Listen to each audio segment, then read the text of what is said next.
네, 오늘 읽은 이 본문의 말씀은 지난주에 이어서 지금 말씀이 이어지고 있습니다. 이 베드로와 요한이 안진뱅이를 일으킨 이 사건으로 인해서 뒤에 일어난 일들에 대해서 지금 말씀하고 있습니다. 그래서 오늘 설교 말씀은 지난주에 겹쳐서 하나님의 말씀을 함께 계속해서 나누도록 하겠습니다. 베드로와 요한이 성전에 올라가던 중에 크고 놀라운 일을 행했습니다. 나면서부터 안진뱅이, 일어서지 못하는 사람을 고친 것입니다.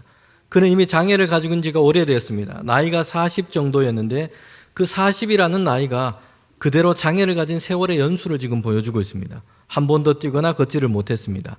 그는 날마다 이 성전 미문이라고 하는 곳에 나와서 매일 구걸을 하고 있습니다. 그런데 오늘 그날 베드로와 요한이 이 사람에게 서서 지금 이렇게 얘기를 한 겁니다. 은과 금은 내게 없지만 내게 있는 것으로 당신에게 줍니다. 곧 나사렛 예수 그리스도의 이름으로 일어나 걸으십시오. 그리고 이 사람을 일으켜 세울 때에 그가 일어섰고 걷고 뛰기 시작했습니다. 그는 지금까지 성전 안으로 한 번도 들어가지를 못했습니다. 성전에 올라가는 문 앞에서만 구걸을 할 뿐이었어요. 매일 성전 주변에 있지만 그는 하나님과는 관계없이 살았습니다. 고단한 인생, 여기에 짓눌려 주저앉은 채 하루하루를 살고 있습니다. 그런데 그날 일어서서 걷고 뛰게 된 것입니다. 그리고 성전으로 들어가서 즐거워하며 감사함으로 하나님을 찬미하게 된 것입니다. 여러분, 이 사람은 그날에 자신이 소망하고 기대했던 것 그 이상 더 큰 것을 얻게 된 것입니다.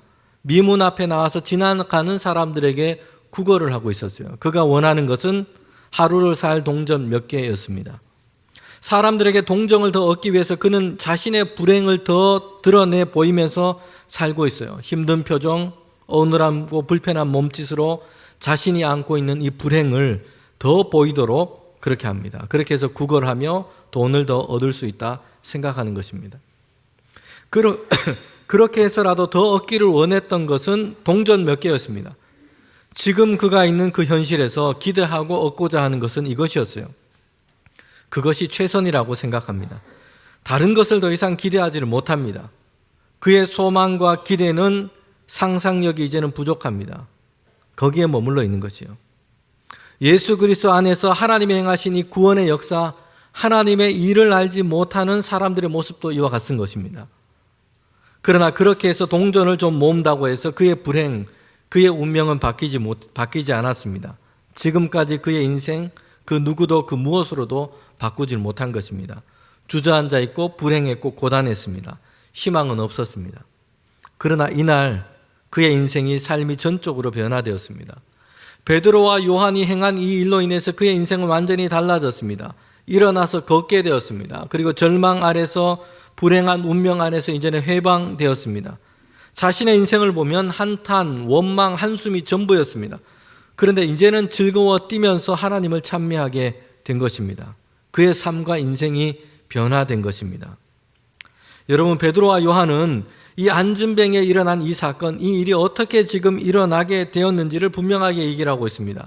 예수 그리스도 안에서 일어난 것입니다. 예수님은 우리의 모든 죄를 속량하시는 그 십자가를 지셨습니다. 그러나 하나님께서 예수님을 다시 살리신 것이요, 부활의 생명, 하나님의 나라를 예수 그리스도 안에서 이루신 것입니다.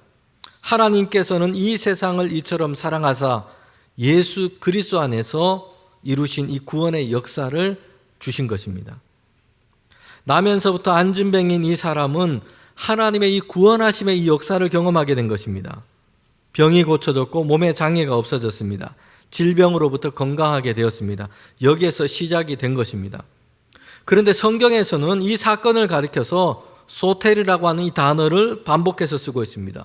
구원이라는 단어입니다. 안진뱅이에서 일어난 이 사건, 병고침보다 더 크고 거대한 사건으로 성경은 지금 밝히고 있는 것입니다. 이 사람의 인생이 그냥 더 이상은 저주와 죽음 아래 있지 않게 된 것입니다. 하나님은 예수님 안에서 이 사람을 구원하셔서 이제는 새롭게 하시고 온전한 생명으로 그를 회복시키신 것입니다. 여러분, 이 일은 베드로와 요한이 행한 것이 아니라 그들을 통해서 일어난 것입니다. 베드로와 요한은 이 일의 주체가 아니라 그들은 매체였던 것이요. 이 일을 그들은 하나님의 은혜를 통하여 그들이 행한 것입니다. 그들을 통해서 일어난 것입니다. 사람들은 안진뱅이가 일어난 이것을 보고 베드로와 요한에게 몰려왔습니다. 그때 이 놀라운 일이 어떻게 일어나게 됐는지 베드로와 요한은 분명하게 밝히고 있습니다. 내가 한 것이 아니다. 나의 경건이나 능력으로 된 것이 아니다. 예수 그리스도께서 행하신 것이다. 그리스도 안에서 하나님께서 그 구원의 역사를 보여주신 것입니다. 성도 여러분, 안진뱅이가 일어난 일은 그 자체의 목적이 있지 않습니다. 하나님께서 이루신 그 구원의 역사가 어떠한지를 지금 보여주고 있는 것입니다. 예수 그리스도를 만날 때에 그리스도 예수께서 내 생명의 주 되신다는 것을 믿을 때에 일어나는 이 새로운 일, 새로운 역사가 무엇인지를 지금 보여주는 것입니다. 여러분, 이 안진뱅이는 생명의 근원 되시는 하나님께로부터 벗어나 있었습니다. 하나님을 떠나 있었던 것입니다. 영원하지 않은 것을 의지하며 살아갑니다. 근과 은, 사람들, 젊음과 건강, 이런 것에 소망을 두고 살아가고 있어요. 그러나 그는 곤고했습니다. 이것이 안진뱅이의 상태인 것입니다. 그러나 이제 예수 그리스도의 이름의 능력으로 그에게 이 병고침의 사건이 일어나게 됐습니다. 그는 하나님을 보게 된 것입니다. 예수님 안에서 하나님이 준비하시고 이루신 이 구원의 역사를 알고 이것을 믿고 하나님을 찬미하게 된 것입니다. 사도들은 기적을 일으키는 자들이 아니었어요. 그들은 예수님 안에서 하나님이 이루신 이 구원의 역사를 보여주고 증언하는 자입니다. 그들은 증인인 것입니다. 그들이 전하는 하나님의 이 구원의 역사는 모든 사람들에게 다 열려 있습니다. 유대인이냐 헬라인이냐 이방인이냐 관계가 없습니다. 지식이 많은 사람과 부족한 사람으로 나누지 않습니다. 착한 사람이냐 그렇지 못한 사람이냐 하나님의 구원하심의 자격이나 기준이 되지 못합니다. 오늘 본문에 보면 태어나면서부터 안진뱅인 이 사람에게도 하나님의 소테르, 구원하심이 그에게 임한 것입니다. 그런 하나님의 구원하심의 은혜를 얻게 된 것입니다. 사람들은 이 사람들을 볼 때, 이 장애를 가진 사람을 볼 때 그의 불행을 보면서 죄가 많아서 저렇다라고 수군거렸습니다. 그러나 그에게도 하나님의 구원하심이 임한 것입니다. 구원하심은 하나님의 은혜로만 얻을 수 있기 때문입니다. 모든 사람들이 하나님의 의로움에 이를 수 없습니다. 그가 가지고 있는 자격, 인격, 소유, 행위, 이 어떤 것으로도 하나님의 구원하심을 얻을 수 있을 충분한 사람은 아무도 없는 것이요. 하나님 앞에서 내세우거나 자랑할 것이 못 됩니다.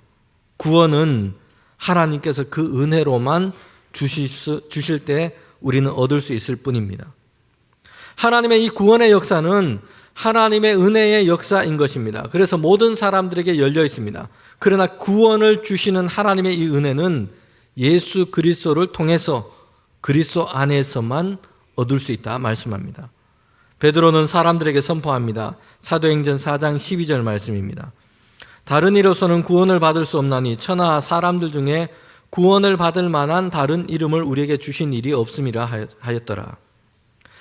예수 그리스도께서 모든 사람들을 위해서 드려진 화목의 제물이 되셨기 때문입니다. 십자가에서 주님께서 물과 피를 다 쏟으시고 모든 사람들을 위한 화목의 제물로 그의 생명을 주셨습니다. 예수님만이 하나님 안에서 의로움을 이루신 것입니다. 유일합니다. 생명의 주 되시는 예수님의 유일함. 여러분, 이것을 구원을 주시는 복음의 진리인 것입니다. 포기할 수 없고 타협할 수 없는 문제입니다. 예수님은 그래서 스스로 이렇게 말씀했습니다. 나는 길이요 진리요 생명이니 나로 말미암지 않고는 아버지께로 올 자가 없느니라. 구원을 얻을 다른 이름, 다른 길이 없다고 말씀했습니다. 안진뱅이가 일어난 이 사건을 보고 사람들은 베드로와 요한에게 몰려왔어요. 그들은 기적을 원했고 기적을 바랐습니다.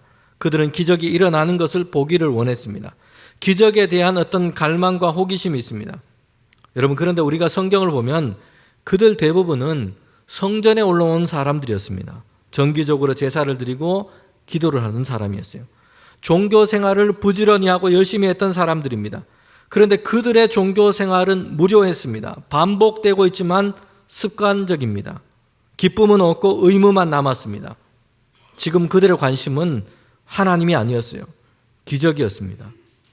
뭔가 놀랍고 신기한 일들이 자신에게 일어나기를 기대합니다. 이것을 보기를 원합니다. 무슨 신기한 일이 있으면 그리로 몰려갑니다.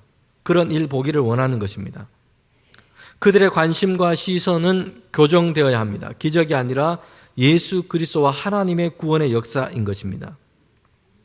성도 여러분, 오늘 우리는 교회 안에 있지만 우리의 시선과 이 영적 관심이 어디를 향해 있는지 우리는 점검해 봐야 합니다. 교회와 교회 생활은 세상의 다른 어떤 곳보다도 훨씬 하나님께 우리의 시선을 둘 수 있도록 합니다. 교회는 예수 그리스도를 믿는 이들의 모임입니다. 교회는 신앙의 어머니입니다.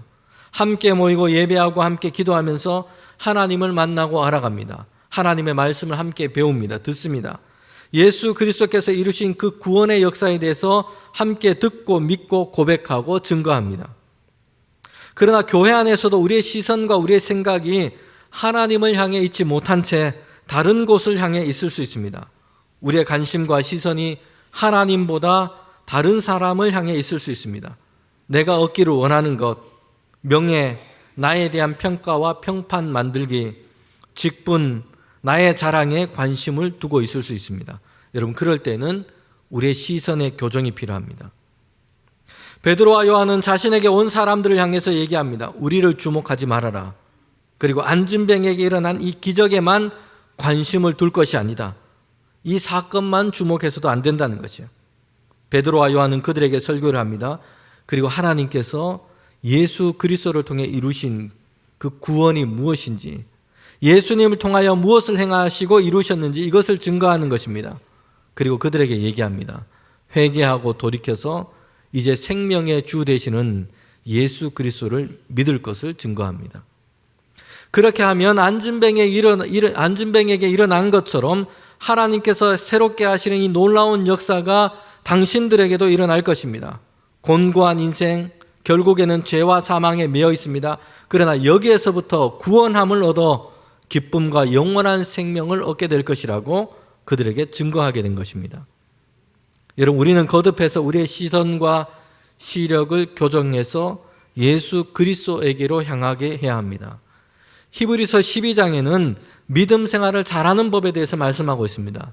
우리가 해야 할 중요한 것은 시선의 교정이었습니다. 히브리서 12장 2절 말씀입니다. 믿음의 주요 온전케 하시는 예수 그리스도를 바라보자. 예수 그리스도께서 믿음의 주인 되시고 우리를 온전케 하시는 분이십니다. 예수 그리스도를 바라보는 것이 중요하다고 말씀하고 있습니다. 여러분, 요한과 이 베드로는 안진뱅이를 일으켰어요. 사람들이 그에게 몰려왔습니다. 예수 그리스도와 하나님께서 주시는 이 구원의 역사를 그들에게 증거합니다. 제자요 사도로서 그들은 이전과는 완전히 달라졌습니다. 담대했고 능력 있게 선포하고 있습니다. 이를 통해서 믿는 자들의 수가 지금 5천이나 늘어났다고 지금 얘기를 하고 있습니다. 당시로는 이것은 대단한 일이었습니다. 예루살렘은 이스라엘 지역에서 가장 큰 도시였습니다. 오늘의 기준으로 보면 그 인구는 그렇게 많지 않을 수 있습니다. 예루살렘 도성과 그 주변에 합쳐서 그 인구가 약 2만 5천 명 정도로 추정합니다. 그런데 그들 중에 5천 명이 지금 믿게 된 것입니다. 그러니 이 일은 예루살렘 도성 전체를 지금 들썩하게 만들었습니다. 사도들을 통해서 예루살렘 안에 믿는 자의 수가 이렇게 많아진 것입니다. 그런데 이 일로 인해서 사도들이 마주했던 일이 있습니다. 그것은 시련과 박해였어요. 그리고 후에는 순교였습니다. 예수님을 증거하고 하나님의 나라 이 복음을 증거하는 일은 사도들과 성도들에게 주신 사명이었습니다. 이제 성령의 충만함을 받고 그들은 담대해졌습니다. 증거하기 시작했습니다. 예루살렘과 곧 그들이 가는 곳마다 큰 열매와 결실을 얻기도 했습니다. 그런데 이 일 뒤에는 아무런 장애나 어려움 없이 평탄하게 그렇게 진행된 것은 아니었습니다. 오히려 처음 교회가 이제 복음 증거의 열심을 품고 더 크게 세워져 갈 때에 시련과 어려움이 있었고 이것들도 더 커갔다는 것을 우리는 보게 됩니다. 마가의 다락방에 모여서 사도들과 성도들끼리만 모이고 숨어서 기도하고 예배했다면 그들에게는 핍박과 고난을 이렇게 그들이 만나지는 않았을 것입니다. 그러나 증인은 아직 알지 못하는 사람들에게도 갑니다. 듣지 못하는 사람에게로 가서 아직 세상으로 나가서 전하고 증거하는 사람들인 것입니다. 예루살렘으로 가서 부활하신 예수님을 증거하고 하나님의 나라의 복음을 증거할 때에는 반대를 만나게 됩니다. 그러나 거기에서 그들은 성도가 성도됨을 증명하고 교회가 주님의 교회됨을 증명할 장소가 바로 거기인 것입니다. 하나님의 나라와 예수 그리스도의 복음을 가지고 가야 할 곳은 바로 거기인 것입니다. 그들이 예수님을 만나서 그들의 삶이 변화되고 부활하신 예수님을 만난 이 소식을 전하고 그리스도 예수 안에 있는 그 구원의 역사, 하나님의 나라를 증거해야 할 곳은 바로 거기인 것입니다.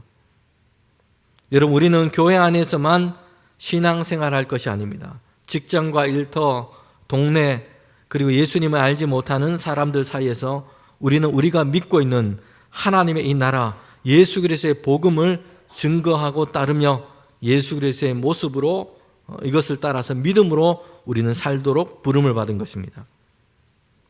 베드로와 요한은 이 일로 인해서 당장은 큰 시련과 그 어려움을 만나게 됩니다.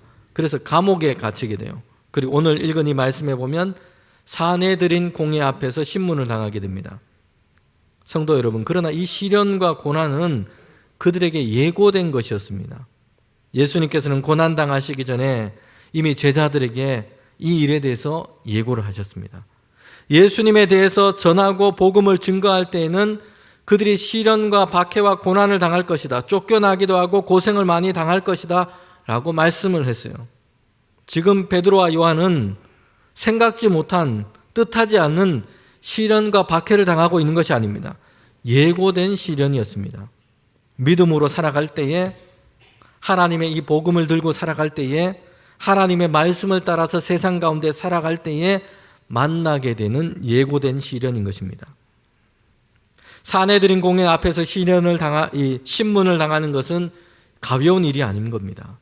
전도를 하다가 핀잔을 듣기도 하고요, 무시를 당하기도 합니다. 또 심하게는 욕설을 듣기도 하고 모욕을 당하기도 합니다. 그런데 사내들인 공회 앞에서 당하는 이 신문은 인격적이거나 감정적인 어떤 모욕감 정도를 뜻하지 않습니다. 사내들인 공회는 이스라엘 민족에게는 최고의 의결 기관이었습니다. 종교 재판을 했던 곳이었습니다. 대제사장은 물론 이 중심으로 한 사두개인, 장로, 서기관, 바리새인들, 유력한 사람들이 거기에 모여 있습니다. 그들은 종교적인 권위를 가지고 있습니다. 율법에 능한 사람입니다. 정치적인 힘과 권세를 가지고 있는 사람들입니다. 그들이 거기에 다 모여 있는 것이에요. 그리고 그들은 판결을 합니다. 사람들에게 어떤 물리적으로 그들에게 해를 가할 수 있는 그런 재판을 할 수 있는 것입니다. 더군다나 그들은 예수님을 신문했던 사람들이었습니다. 그들이 주동해서 예수님을 십자가에 처형하도록 그렇게 한 것입니다. 베드로와 요한은 지금 그들 앞에 서게 된 것입니다. 신문을 당하고 있어요. 무슨 권세로 누구의 이름으로 이런 일을 행했느냐? 베드로와 요한에게 신문하고 있습니다. 안진뱅이를 일으킨 일, 사람들에게 설교를 한 일, 무슨 권세로 이렇게 했느냐? 누구의 이름으로 이렇게 했느냐라는 것입니다. 여러분, 이 사내들인 사람들은 베드로와 요한이 지금 기적이 일어난 듯 이상한 일을 꾸미고는 사람들에게 관심을 끌고 선동하고 있는 것으로 생각하고 있습니다. 종교 재판을 해서 더 이상 이런 일을 하지 못하도록 처벌을 하려고 한 것입니다. 그러나 베드로와 요한은 이전과는 달랐습니다. 변화되었습니다. 성령의 능력을 그들은 힘입었습니다. 그들은 담대하게 사내들인 공회 사람들 앞에서도 안진뱅이가 일어난 일, 예수님에 대한 그런 증언을 하기 시작합니다. 사내들인 공회는 신문하지만 베드로와 요한은 그들 앞에서 예수님에 대해서 증언하고 있습니다. 우리는 어려움과 시련이 없는 상황을 원합니다. 그런데 정말 우리에게 필요한 것은 편안함이 아니라 담대함인 것입니다. 믿음으로 세상을 살아갈 수 있는 힘이 우리에게 필요한 것입니다. 신문을 당하는 자리에서조차도 증언하는 자리로 바꿀 수 있는 이런 담대함이 있다면 상황과 형편은 우리에게 문제가 되지 않습니다. 바울은 전도자였습니다. 그는 곳곳에서 복음을 증거하기 위해 선교 여행을 했습니다. 그의 형편은 시시각각 달랐습니다. 풍부에 처할 때도 있고 빈곤에 처할 때도 있었습니다. 그가 전하는 이 복음을 사람들이 받아들이며 잘 따를 때도 있었고 오히려 반대하며 박해를 받을 때도 있었습니다. 부유할 때도 있었고 가난할 때도 있었습니다. 그런데 이런 형편이 바울에게는 문제가 되지 않았다고 얘기합니다. 왜냐하면 바울은 능력 주시는 그분 안에 있었기 때문이었습니다. 빌립보서 4장 13절 말씀입니다. 내게 능력 주시는 자 안에서 내가 모든 것을 할 수 있느니라. 상황과 형편이 좋아지면 믿음 생활을 잘하고 예수를 잘 믿고 살겠다 합니다. 사람들이 흔히 하는 이야기입니다. 그러나 우리가 능력 주시는 자 안에 있을 때입니다. 능력 주시는 자, 예수 그리스도 안에 있으면 상황은 더 이상 문제가 되지 않습니다. 풍부하든 궁핍하든 부유하든 가난하든 그 상황에서도 평강할 수 있습니다. 믿음으로 소망을 품게 됩니다. 하나님께 감사와 기쁨을 드리며 복음의 증인된 삶을 우리는 살 수 있게 되는 것입니다. 사내들인 공회에 모인 사람들은 베드로와 요한의 이 당당함에 놀랐습니다. 그들의 말에는 막힘이 없었어요. 안진뱅이를 일으켰던 일은 분명했습니다. 속임수가 아니었어요. 그들을 통해 일어난 일이었습니다. 그리고 많은 사람들이 이것을 목격했습니다. 이 일에 대한 소문은 예루살렘에 이미 퍼져나갔습니다. 사내들인 공회 사람들은 이제 예수님의 이름으로 베드로와 요한이 더 이상 이렇게 증언하는 이것을 막고자 했습니다. 그러나 더 이상 그들을 몰아붙이기는 어려웠어요. 예루살렘에 더 큰 소동이 일어나지 않는 정도를 원했습니다. 적절한 지점에서 타협을 하고 회유를 하기를 원했던 것이에요. 여러분, 그들이 타협과 회유로 요구한 것이 있습니다. 사도행전 4장 18절 말씀입니다. 그들을 불러 경고하여 도무지 예수의 이름으로 말하지 말고 가르치지도 말라 하니. 예수님에 대해서 더 이상 말하는 것 이거 하지 못하도록 한 것입니다. 더 이상 예수님의 이름으로 말하거나 가르치지 말라라는 것이에요. 여러분, 제자들은 예수님의 이름으로 그 이름의 권세로 안진뱅이를 일으켜 세웠어요. 사내들인 공회 사람들은 그래서 더 이상 예수님의 이름을 말하지 못하도록 한 것입니다. 또한 중요한 것은 그들은 예수님을 십자가에 달도록 했던 사람이었습니다.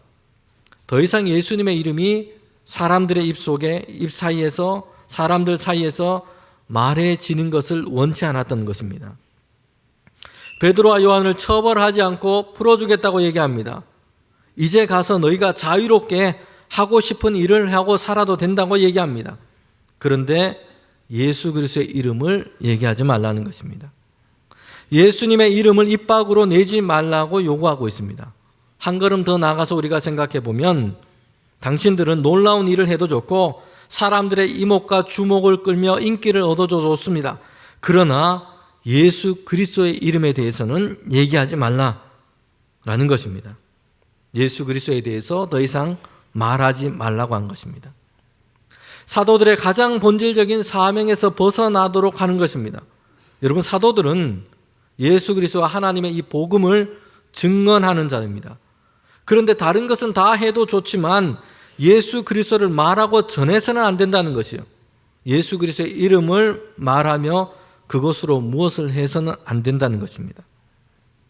오늘 교회와 성도들에게 들려오는 타협이기도 합니다. 좋은 일 많이 하고 연약한 사람들 돌보고 사회 정의도 세우고 열심히 하라는 것이요. 그러나 거기에 예수 그리스도의 이름은 붙이지 말라는 것이요. 인류의 정의, 사랑과 평등에 대해서 말하면 되지 거기에서 예수 그리스도에 대해서는 말하거나 가르치지 않도록 하라는 것입니다. 사탄은 예수님을 광야에서 시험을 했습니다. 예수님께서 이제 그리스도로 공생애를 시작할 때입니다. 사탄은 예수님을 시험할 때에 아무것도 하지 말라라고 얘기하지 않습니다. 다 하라는 것이요. 그리고 멋지게 하라는 겁니다. 돌로 떡을 만들어서 신비한 능력을 보여보라는 것이죠. 성전에서 뛰어내려서 죽지 않는 것을 보여보라고 얘기합니다. 모든 것을 하되 멋지게 하라는 것이요. 그런데 다만 하나님께 경배와 영광이 되게 하지 말라는 것이요. 너가 영광을 취하라는 것입니다. 열심히 하고 사람들의 관심을 끌 수 있도록 멋지게 하는데 본질에서 벗어나게 만드는 것입니다. 베드로와 요한에게 요구한 것입니다. 예수 그리스도와 그에 대한 이야기는 전하지 말라는 것입니다. 처벌하지 않겠다는 것이요. 자유롭게 놓아주겠다는 것입니다. 망하게 하지도 않고 죽이지도 않겠다는 것이요. 명예도 얻고 소유도 얻고 인기도 얻어도 된다는 것입니다. 그런데 예수 그리스도를 말하지 말라는 것이에요. 여러분, 이것은 오늘 우리 앞에 놓여 있는 시험과 유혹이기도 합니다. 성공, 윤택함, 건강, 부유함, 즐거움 다 가지고 얻으라는 것이에요. 그런데 예수 그리스도와 동행하는 삶, 내 인생에서 하나님의 뜻과 말씀이 무엇인지 고민하지 말라는 것이죠. 그냥 내가 원하는 것 얻고 내게 좋은 것 하면서 쉽고 편하고 즐겁게 사는 것이면 된다는 것입니다. 사내들인 공의 사람들에게 베드로와 요한의 대답은 이렇습니다. 우리가 함께 하나님 말씀 사도행전 4장 19절 20절 말씀을 함께 읽도록 하겠습니다. 베드로와 요한이 대답하여 이르되 너희의 말을 듣는 것이 하나님의 말씀을 듣는 것보다 옳은가 판단하라. 우리는 보고 들은 것을 말하지 아니할 수 없다 하니. 아멘. 여러분, 여기서 베드로와 요한이 지금 그들이 어디에 있다고 지금 얘기를 하고 있습니까? 사내들인 공회 앞에서 신문을 당하고 있어요.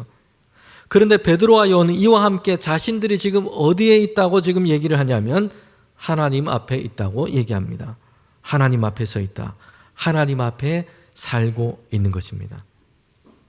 종교개혁자인 갈뱅은 그리스도인 그리고 그의 인생 삶에서 중요한 것을 얘기하고 있습니다. 그리스도인이란 그리고 하나님께 속한 사람이란 어떤 사람이냐? 하나님 앞에서 살아가는 사람이라는 것입니다. 코람데오라는 라틴어입니다. 눈에 보이는 사람들을 의식하며 살아갑니다. 사람들의 시선, 판단 이것을 의식하고 살아가는 것이죠. 내가 그래서 어떻게 행동하고 어떻게 무엇을 할지 사람들의 시선과 판단을 우리는 생각하고 살아갑니다. 이것이 중요한 이유가 되었습니다. 그런데 하나님을 의식하지 않고 살아갈 때가 있습니다. 그러나 사람들 앞에서보다 더 중요한 것이 있습니다. 우리는 하나님 앞에 있다는 것이요. 하나님 앞에서 살고 있다는 것입니다. 여러분, 코람데오는 하나님 앞에서 산다라는 것은 중요한 세 가지 원리를 가지고 있습니다. 저와 여러분이 한번 함께 읽도록 하겠습니다. 첫 번째, 하나님과 동행하며 사는 것. 두 번째, 하나님의 권위 아래 사는 것. 세 번째, 하나님의 영광을 위하여 사는 것입니다. 코람데오, 하나님 앞에 산다는 것의 원리는 이 세 가지인 것입니다. 하나님 앞에 사는 것은 늘 내 앞에 계시는 하나님을 두려워하며 경외하는 것입니다. 그리고 늘 나와 함께 하시는 그 하나님을 신뢰하기 때문에 세상의 상황 가운데 두려워하지 않고 믿음으로 사는 것입니다. 베드로와 요한은 지금 사람들이 요구하는 말과 하나님 말씀 사이에 있습니다. 그들을 향해 서 있는 이 두 가지 대립 가운데 있는 것입니다. 이 사이에서 누구를 따를 것인지 지금 판단하고 결정해야 하는 것입니다. 성도 여러분, 우리가 살아가는 이 상황은 늘 이렇게 대립적인 것은 아닙니다. 하나님께서 주시는 말씀이 상황적으로 세상의 보편적인 상식이나 윤리에 부합하는 경우들도 많습니다.